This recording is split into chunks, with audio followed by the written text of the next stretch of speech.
Well, I'm going to show you a quickie here on assembling the all-wheel drive trucks.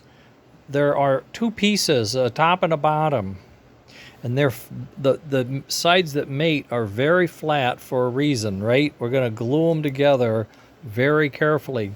And what I usually do is I grab a hunk of foam and I put a couple of pins in the corners so that I know if I just drop this thing down on it, I'm going to be pretty close to where I need to be, and I kind of hold it where it needs to be, and then I push down in the center.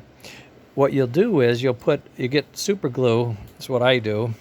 This is just Elmer super glue. It could be anything, whatever your favorite is. I do like the more gloppy kind, not the real runny kind.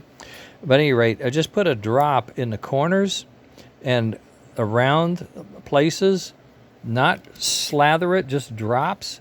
Then I get my top piece and I drop it down, and I push them both towards the guides, make sure they're square, and then I just give it a little push, and I just hold it for about, 10 seconds or so. And usually it'll get sticky enough that you can just let it sit for maybe a minute.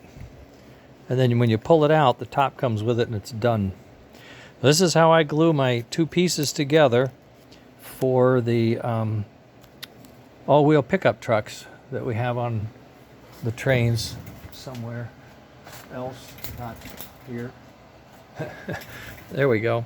This is what they look like. The part I'm doing is actually what is holding the connector and is bolted up into the engine. All the other parts you'll see later.